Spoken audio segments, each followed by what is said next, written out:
This podcast is supported by Siemens, your partner for industrial-grade AI.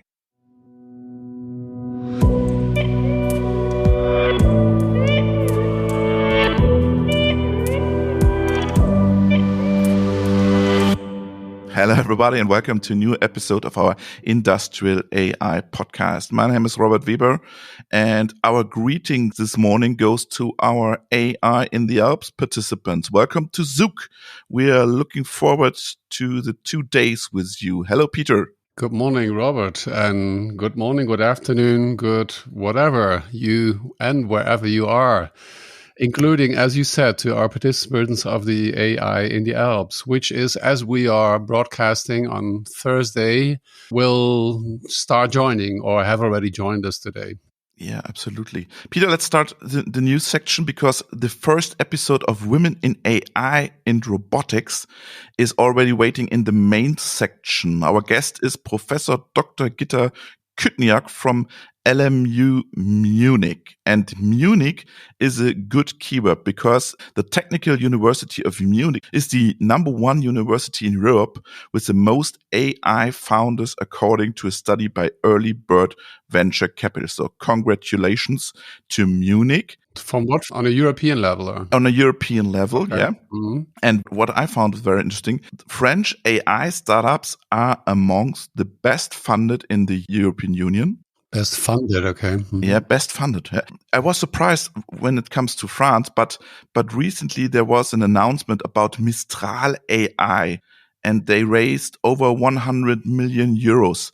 Have you ever heard about this? It's a generative AI company. No, I haven't. No, Mistral, yeah, sounds like the wind coming from whatever direction over the French Riviera coast. No, I've no idea why. Did they say why that is? I mean, are French financial backers willing to put more or more easily money into startups than, for example, German or other countries? I'm not sure about that. I will put the whole link to the show notes. But it's good to hear, because what I hear on the radio this morning is there is always this in Europe, of course, there's always this German-French cooperation, which is, it's good for the stability, let's say, of Europe.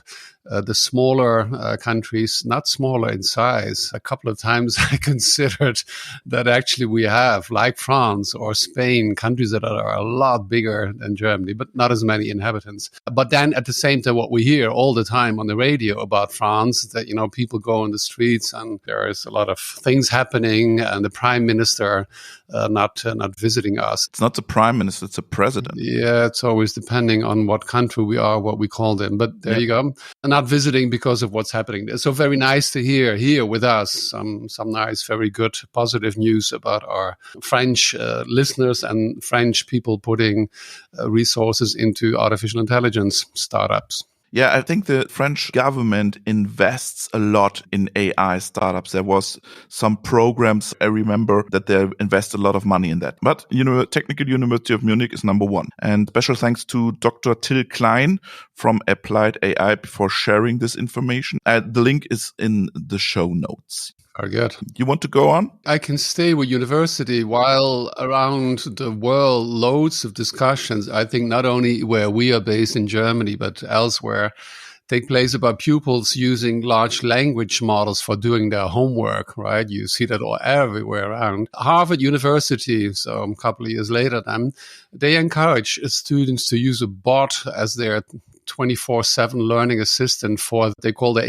Introduction to Computer Science course, for helping them to debug code, give feedback on their designs, answer individual questions about error messages and unfamiliar lines of code. Now, the professor of this CS50, and I saw a picture with the article, and I had been seeing actually this huge room because of another course that I had been following. There is this philosopher which is actually supporting or giving information to our chancellor, but that's another topic. And they hope that through AI, they can eventually approximate a 1-to-1 teacher to student ratio, right, for every student. Now, of course, the discussion then is, what does this mean? Well, they say they will make very sure that they will always tell students to always think critically, when taking information, independent if it is from humans or from software. And what they say is that they believe is that the tools will only get better through feedback from the students and from the teachers. So the teachers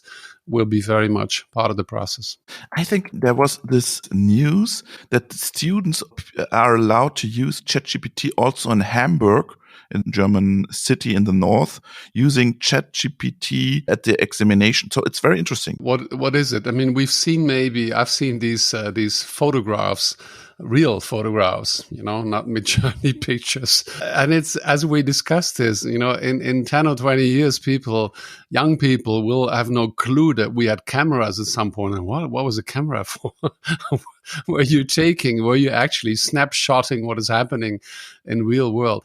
This is changing all the time. And there was this time when the mathematics teachers, right, they would go on the street and that was, when is that, 30, 40 years ago, with the introduction of the calculators, and they said, we're going to lose our jobs, and you cannot allow students and pupils to use calculators.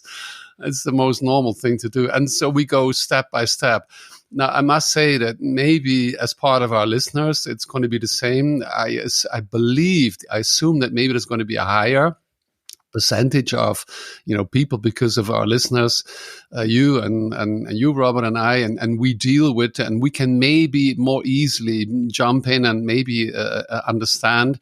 If you talk to the people in the street, the people, my friends, people wherever I meet them that have nothing to do with our technology, for them, it's even more difficult to say, because, of course, the people will not be thinking anymore. They do not learn to read, but they do not learn to write. Handwriting will be gone, which is gone, I believe, in Finland since 5 or 10 years already, because they concentrate learning on the notebook, on the keyboard. So that's what this is about. That's what this news is about. It's not specific industrial AI, but knowing that this is happening in our world, we in the bigger industrial AI space, I think, just need to be aware of it and be prepared for it. I come back to industrial AI with my second use, because I was at the Automatica trade fair, and by now you can say that robots are commodity and AI and software dominate the industry. Now, some robot builders will probably curse me, but AI was the focus for many exhibitors. So vision was the topic, but also generative AI. And there's a small German startup. It's not a startup. It's more really a company. It's called FruitCore. And the engineers have integrated an LLM into its operating system. And I already set an interview with this guy. Yeah, hadn't we seen that? I mean, again, of course, Google, but many other ones, of course, around the world, I'm sure, not only Google, had been playing with these large language models, right? Sure, because if we then can talk to them and they have a better understanding, and of course, we're going to be talking about large language models in the next 5 to 10 minutes as well. There's no news update in the next couple of years, I'm afraid, without them. So that's great. But that's then a general, that's where I had the chart, when we were still doing charts and PowerPoint, which is what we will not be doing coming Thursday with AI in the Alps. But there is this chart, and that's like 10, 20 years ago, showing that, the relative value add to a final product, which 50 years ago was 100% hardware. Then we were adding electricity, let's say, components. And then at some point we were adding software. You mean electronic components, not electricity, right? Yeah, they just say electricity, electronic, yeah, sure. And then with software, and more important, between the hardware and software, and the hardware not completely, of course not. And those of you listeners, being as part of the engineering, as part of the hardware, of course, there's loads of physics and developments and additive manufacturing, all these things going on. It's not just only about, but I think it's fair to say that the share of the value add, software is, growing and growing and growing. Yeah, I think the biggest issue at the show was making it easier to use the robot. And for me, the question is, can LLMs help the people to use the robot easier? That's the big question, I think, at the end. I would hope so. I would expect so. We know at what level we are, and I'll talk again a bit later also. We know we're going to ask ChatGPT, LLMs, let's say at a more general level. We sometimes still get very weird answers, but very specifically, if we're going to train them in addition with the capabilities of our environment, of the robotic environment, so we're not going to necessarily ask the robot, whatever, what do I see here? What is the name of the tree that I see there in the front? That's a general thing I am interested in, but, I shouldn't expect that's not the job of the robot. So I think if we're going to train the base foundation large language models with the specifics of the industrial robotic environments, most certainly am I convinced that they should be capable. But you've been there, so I assume that you've been seeing examples of it, or? Yeah, sure. Many people were very curious about Intrinsic. We already talked a little bit about Intrinsic, the Alphabet company. And we have talked about synthetic data before. And I have one quote, because I spoke with Thorsten Kröger, the CTO, and Rainer Bischoff. He's the general manager for the German market. So I will put the quote now, and you can listen to what is their philosophy on AI and robots. Good. Looking forward to it. I haven't heard it yet. I'll listen to it myself as well.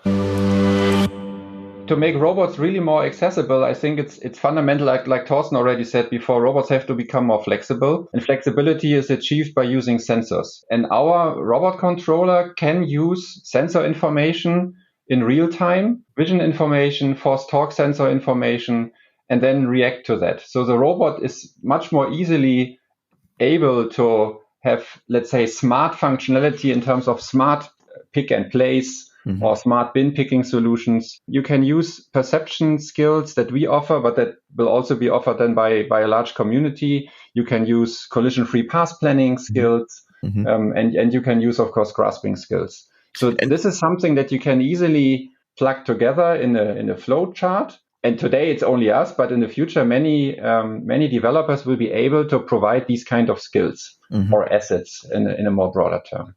And you provide synthetic data, right, from the simulation, and you can work with this synthetic data in a real world application. You can generate this data. I mean, usually you start with the CAD data of your work cell and of your robots, but there's also, of course, a way to use point cloud data to adapt it to the real world. If I can add a little bit of color to this, to give some concrete examples where we believe this is adding value today already. AI and specifically machine learning is a core part of the offering, as you can imagine, also as you have heard in the keynote.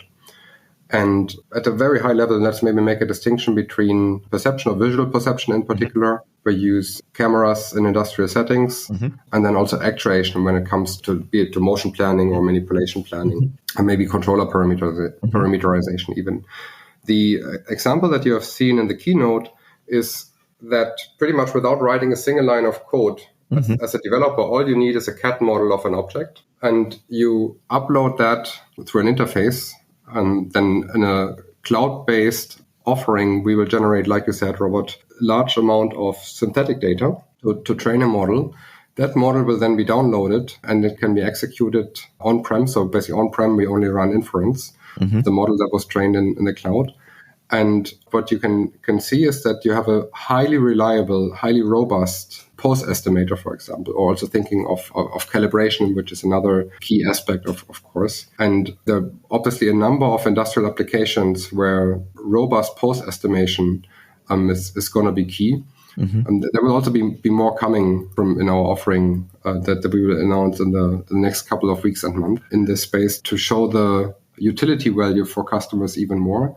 But the key message here is that we have integrated the opportunity for developers to leverage data in a more powerful way, to have like a proper data pipelines, to think of security, think of privacy, to have this built into the backbone of the system. And then from a developer perspective, like you've seen in the keynote, all you need to do to oversimplify this is to operate a mouse and do 5 clicks. I'm not sure whether it was 5 in the keynote, but it was a very small number of clicks in order to leverage this.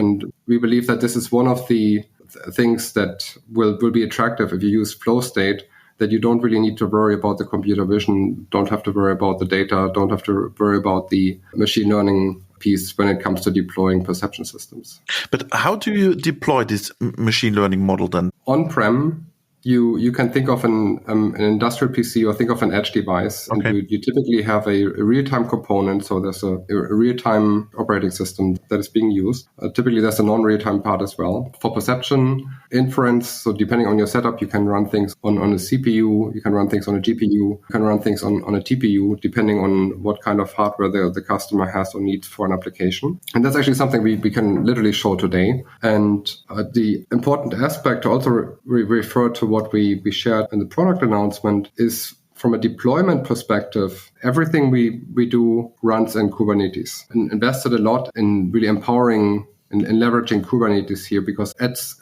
a number of advantages from a deployment perspective, so that you can basically run your software in a very decentralized way. It offers a lot of flexibility from a user's and from a developer's perspective. And this flow state, is it the pipeline for the ML ops then also? It's definitely the front end through which you are able to upload the CAT data to the cloud, where then the models are trained and then downloaded again. So via flow state, you can access the strengths of the machine learned image processing.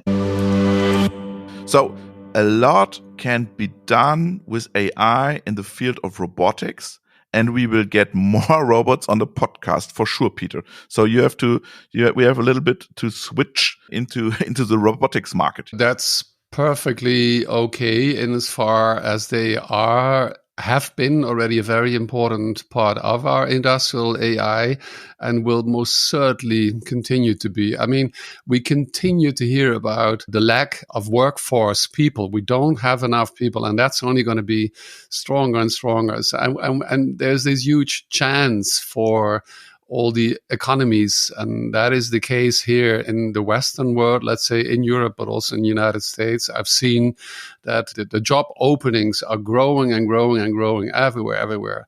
And I think if we do it in the right way, we can make sure that we're going to continue to be able to produce also here locally, around the world locally. And I think robots are going to be playing a big role in that. Peter, go on with your news, please. Well, there you go again. We go from one to the other as if we would have discussed it before, which we haven't. You and I always very quickly say, what is the topics? But here you go. Microsoft, they want to make it easier for enterprises to feed their proprietary data into OpenAI GPT-4 or ChatGPT. What I just said, and we've been talking about it, and we just did. It's a functionality which is now available as a public preview via the Azure OpenAI service. It eliminates the need for training, fine-tuning your own generative AI models. So I just said as an example, robots. Here it's already there. Here it is for general, whatever it is. So the models are managed by Microsoft in their cloud. OpenAI doesn't have access to them. Of course, GPTR data access, of course, very, very, very, very important. What was the big hiccup? Was it with Samsung, I believe, right? Yeah. They had been putting their data, and then the data was out there. Of course, that should not happen. When we introduce new technology, independent on the fact of, or put it another way, in 5 or 10 years, you're going to have, young students do their master or their bachelor, looking back and saying, just on the introduction of the technology by OpenAI, how they did it, just within a couple of months, so to say. So the information that it's interesting because Samsung is now also working on an own large language model. Sure. And the point is, sure, these hiccups occur. Sure, it shouldn't. It's you're always happy if it isn't you that it was the person doing it. But these things happen. And because it happened, and because it was a big piece of news, and everybody understand that is not what you should do, for that same reason, you're going to have solutions, to make sure that doesn't happen again. So this information is not, according to Microsoft, it will not be used to train any other services. nor do customers have access to other customers' models and data. Sure, that seems like a tick off. And it always comes back to the thing that we've been talking about 5 years, doing things on the cloud or keep them with you, being careful or not. So, and if you listeners probably going to try this out, again, you're probably not going to start with your crown jewels, put them up there, but you can try it with, smaller things to do this. So I think this is a huge, important thing. It's what I was always thinking of. You have this foundation model with all this good information and all this still crap information, which we need to make sure that is going to be out at some point in time. And there's loads of discussions, loads of activities in this world. And if we're going to make sure that we then can give our own information of our own company to the base model, and we then can start asking questions. I recall that 10, 20 years ago, we were looking at how can we make sure, and that was only a company of 100, later on 400 persons, how can we make sure that, Peter knows what Paul is doing, and that Paul knows what Petra is doing. And that was a big thing. And now, if we make sure that the information that is available on our drives everywhere, not handed over, wrong word. I think when I read it, it sounded like the federated learning. So give the model, don't say it is, but it sounded like it comes to the data because I have a question, and then in combination with the foundation model is more capable of giving you a better, correct answer specifically for your organization. Okay. 2 more short news, Peter. Sure, yeah. So Google DeepMind CEO Demis Hassabis, we have heard that they were put together. They will be working on the system which brings 2 technologies together. It's called Gemini. It will combine large language model technology with techniques like reinforcement learning. We talked about a couple of times. We recall AlphaGo, beating the number 1 Go player, AlphaZero, that was learning chess or games, playing them, becoming almost, I say, unbeatable because in the meantime it was. AlphaFold, designing proteins, and aiming to give this system new capabilities, such as planning or the ability to solve problems. Now, in his means of, I would say, British understatement, according to Demis, his team has some further new innovations that are going to be, as he said, pretty interesting. Now, I'm really much looking forward to Google having co-invented much of the base large language model technology. I only say attention is all you need. 2017 is playing catch up since the introduction of ChatGPT, right? And let's see if they are going to. I mean, you could almost say from a technology who has put all the work in there. We had this discussion. It was probably 90% or more Google. And from a perspective, now there you go again, what I said before. It's the community you can compare with hidden champions. If you're in the market and we have all these hidden champions come to us and present, then you know that they're number 1 globally. If you're not in the market, you've never heard of them. What's happening is now we have 300 million users of ChatGPT. Of those, probably 10,000 know that because they are at the deep technology level that a company like Google has put, 90% of technology in there. The other, what did I say?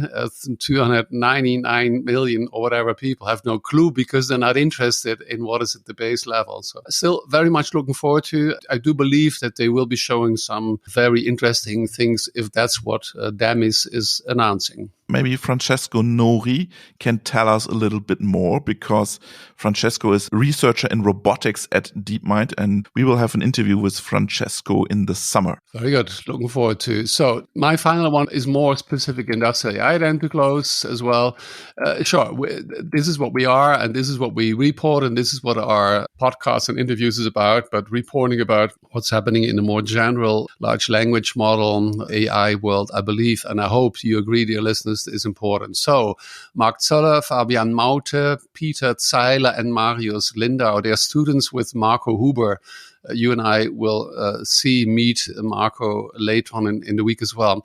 And they produce a paper available on Archive. You can see it. We'll probably put it in the notes. And it's called Automated Machine Learning for Remaining Useful Life Predictions. So they say in the introduction, being able to predict the remaining useful life, as an acronym is called RUL, of an engineering system. That's important. It's an important task in prognostics, health management. So recently, data-driven approaches to RUL predictions are becoming prevalent over model-based approaches, since no underlying physical knowledge of the engineering system is required, which is already interesting, right? It's coming back again to what we discussed today. Are we still have pupils or later on students studying, learning physical knowledge of the engineering system? Or, even if you have it only the base knowledge, and that's what we come in the end, then we say, well, maybe you don't need the underlying physical knowledge. So this then replaces the required expertise of the underlying physics with machine learning expertise. But today also the machine learning expertise is many times not available, right? So what is their solution? AutoML. We've talked about it a couple of times. Greetings to Frank Hutter. There you go. We'll see. And those of you... In October. Oh, I thought it was November. No, it's October. Is it October? In October, AI in the Forest. They will get a face-to-face introduction by the number one authority, Frank Hutter, right? So Marco and his students, they introduce what they call RUL. And that's an AutoML-driven end-to-end approach for automatic RUL predictions. And they show that AutoML provides a viable alternative to handcrafted data-driven RUL predictions, making them then, and that's then the final thought, more accessible for domain experts. So you eliminate the machine learning expertise from data-driven model construction. So what is this? If you are a domain expert, maybe you don't have the deep physical knowledge and you don't have the deep machine learning knowledge, then this solution, RUL, is going to give you, a solution which until now you would need a specialist in either specialty. Perfect. So that's a long news part today. So we will close the news part and switch into the main part. Peter, I'm looking forward to spend the next 2 days with you in the Alps. Now let's go to work and work with our participants and switch into the main part. Thank you very much. It was a pleasure. Very good. Thanks, Robert. See you later on in the Alps. And you, the listeners, listen or hear you. See you soon. Bye-bye. Bye-bye.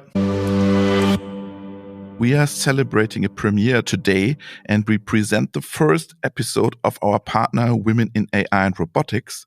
So I'd like to welcome Sheila Beladinejad. Hello, Sheila. Welcome. Hi, Robert. I'm really excited for this episode. Yeah, me too. And you have your first guest today, Professor Dr. Gitta Kutyniok. Hello, Gitta. Hello, Robert. Great to have you with us here in our first podcast with Women in AI and Robotics. Before we start, why don't you both briefly introduce yourself to the audience, and then I will turn off and you may discuss Gitta's AI topics and I'm listening to you. Would you please start, Sheila? Okay, so I'm Sheila Beladinejad, and I'm the president of Women in AI and Robotics. I have over 20 years of experience in the industry as a consultant in technology, and quite excited about getting into the podcasts with Women in AI and Robotics. And we're proud to present our very first guest today, Gitta, who is also a member of our community. Thank you so much for joining us today, Gitta. Thank you very much for the invitation. I'm very much looking forward to that. Gitta, please introduce yourself briefly. Yeah, my name is Gitta Kutyniok. I'm a Bavarian AI chair for mathematical foundations of artificial intelligence at Ludwig Maximilians Universität Munich. I'm also the LMU director of our Konrad Zuse School of Excellence in Reliable AI. In addition, I'm currently the vice president at large of the Worldwide Society for Industrial and Applied Mathematics. And finally, I'm also the LMU director of One Munich Strategy Forum project on human-centered robotics. Sheila, I hand it over to you. I will listen. It sounds very, very interesting. Thank you. So let's get right to it. I think, looking at your research and your career path, Gitta, the one of the main topics that comes to the surface is reliable applications of AI and reliability of AI. You have done extensive research on this topic, and these days, reliability of AI is a hot topic and it is very important. So I'm eager to learn more about your research in this area. Yeah, thank you very much for the question. I mean, I agree that I think reliability is absolutely crucial today. And so from my viewpoint, it is important to understand AI in its depths, to understand really the mechanisms which make it work and to also then be able to improve it that way. So from my research, I have several research directions which I think contribute to a deep understanding and then also improvement of AI technology in general. One is what you certainly aim for is you would like to understand the performance of your AI system. So to, in particular, get error bounds on the performance to know exactly when the AI succeed, but also know what is basically the uncertainty which you expect. So, and from our research, we are analyzing the generalization ability, what one says, of deep neural networks in particular. So how much is the neural network able from the training data to generalize then to test data, so unknown data. And there, I mean, in many cases, we can give very precise error bounds so people can understand exactly how good the system performs. This is one aspect of the research I'm doing. Another is explainability, because as we all know, also the right to explain is the legal term, which is also now in, let's say, some laws and also the AI Act. And explainability approaches, from my viewpoint, one need to be a bit careful, because if you would like to get reliability using explainability and explainability approaches, what you certainly need is also that the explainability approach is itself reliable. And this is something which is usually overlooked. And so what we do is we develop explainability approaches which are mathematically and theoretically founded, so that you also know that they are reliable. We build them, for instance, on techniques from information theory, rate distortion theory, so that our explainability has also a rigorous foundation, a profound foundation, so that you can be sure that the explanations which you get are reliable. And so explainability, just in a nutshell, is you have your AI system, you have an input, you get an output, and you would like to understand which features of the input are most reliable for your output. Let's say in a very easy case, you have an image, let's say, of a cat, and the neural network decides that this is a cat. Then you would like to know which pixels from the image are most responsible for the output. And then maybe you would expect that maybe the ears are highlighted. But I mean, maybe more general, you have, let's say you use neural networks for screening job applications, and then maybe you get a negative output, and you would like to know which part of the CV are most responsible for this output. That way you can also check, for instance, fairness and whether the neural network learns something reasonable.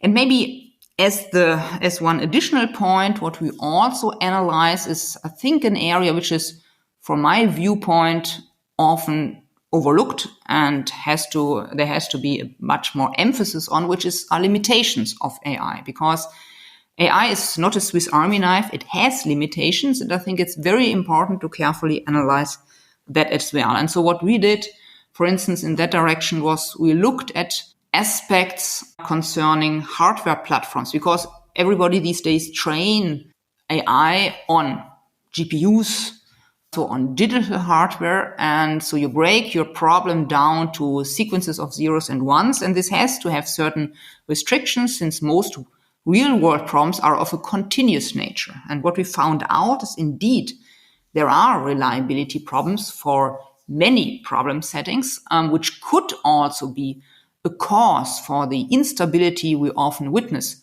in AI. So what we also at the same time showed is that you can overcome this by using analog hardware. And there are very exciting directions today which we witness, like neuromorphic computing, for instance, biocomputing, also quantum computing. So there are very exciting analog hardware platforms which are already to a certain extent available. And so our research points towards that for certain problem settings, you might need to think about augmenting your digital hardware by analog hardware to get true reliability. And so this may be a third direction, which, I think, as said, limitations is, I think, an aspect which needs to be put more emphasis on. And so we saw that there is, in fact, a problem often with hardware. So maybe the future of reliable AI might point towards that.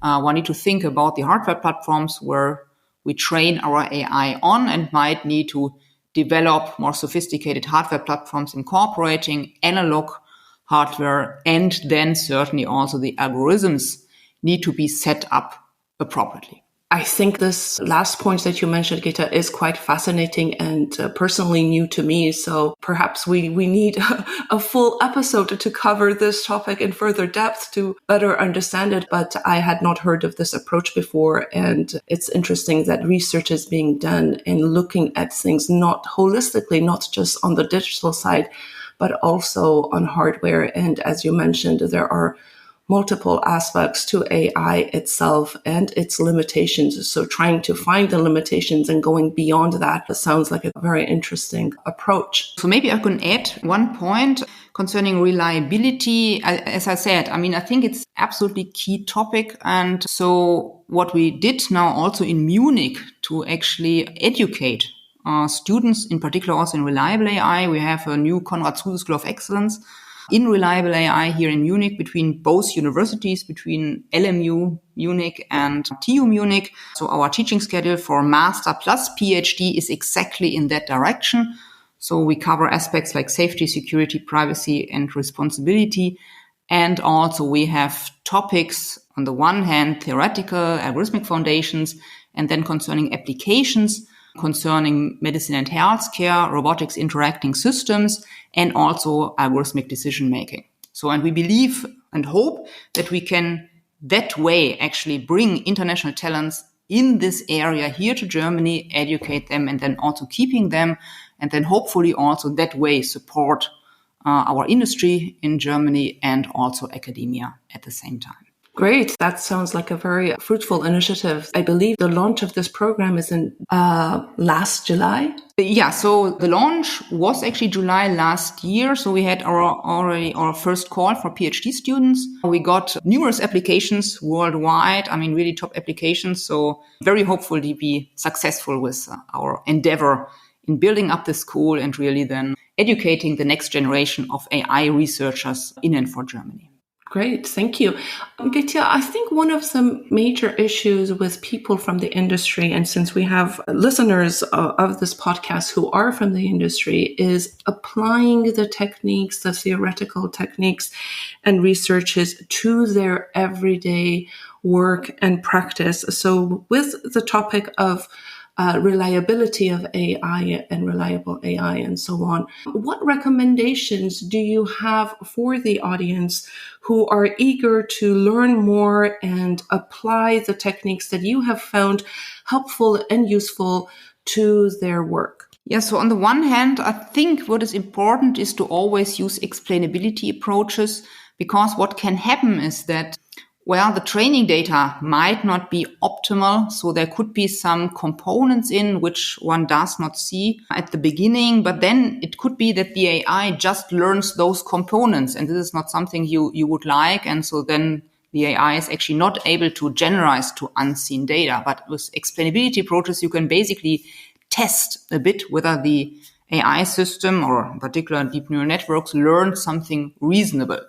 So that would be one recommendation, to always use explainability approaches after training to check whether something reasonable was learned. And then also what one can do is using also explainability approaches certainly during using the system to, again, get more insight into the data and carefully check what happens basically in this black box, to make it more like a gray box or more like a white box. Now, concerning generalization abilities, so there are already algorithms which give us let's say, uncertainty estimates, how likely or how certain the AI is concerning a decision.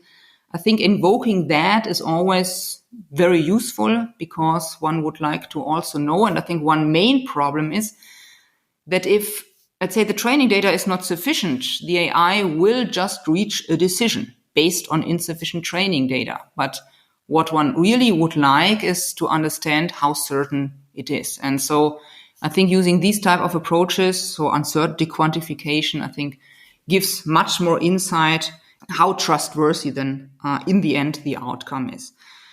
And concerning the computability aspects, as said, I mean, there is still, in all of those areas, there's still a lot of research going on. I mean, the analog platforms like neuromorphic computing are maybe not at the level where I can immediately use them, but there's a lot of, let's say, research going on. And maybe I should say at this point, we also just actually yesterday founded a company in this direction, Ecologic Computing, which actually has as a goal to develop algorithms which are then trustworthy and reliable AI, which are built so that they can and augment analog hardware in an optimal way in digital hardware, and that way then ensure a computability approach, which is then also from a theoretical viewpoint, absolutely reliable. Thank you. Perhaps we can go through an example or use case of explainability approaches, if I think our time permits, for going through one example. Sure, I'm happy to do that. As said, I mean, one of our approaches concerning explainability is built on information theory. So basically the key idea is you would like to analyze which are relevant features. And so one way to do that in a nutshell is to take certain areas, for instance, of your data or certain features and augment the others by, for instance, random noise and other structures, and then check how the decision changes. One key aspect there is what are actually relevant features, or what are features at all in the data. And this is very much application based. So for instance, in imaging sciences, people take pixels, which might not be sufficient, but you can use also different decompositions of the image, like using, for instance, so-called wavelet systems, shielded systems. And then the relevant features which you get in the end are based on this decomposition and give you a bit more high-level viewpoint, which clusters of pixels are important in the end for the AI to reach a decision. So this is one, let's say, very general framework, a very general viewpoint using information theory, which you can apply to various different types of data, not only imaging, but audio data and also multimodal types of data. Yeah, thank you. And yesterday, you may already have heard and know the EU AI Act passed at the European Commission. And your research has some aspects of this act, and I'm curious to learn more about that and what your opinion is of this EU AI Act that had just passed. And I think there is some excitement around it, but also there's some skepticism around it as well. So I'm curious to learn more about your thoughts on this topic. Yeah, so on the one hand, I think I very much welcome, this AI Act, since I think it's a way to also ensure a bit of regulations on AI technology. And I think this is important because I think we all agree that reliability, trustworthiness is important. So in that sense, I think it's a very good step in the right direction. On the other hand, if one looks very closely, one realizes that, the first drafts, come from 2021. And then, I think we all also realized how fast the development is in the area of AI.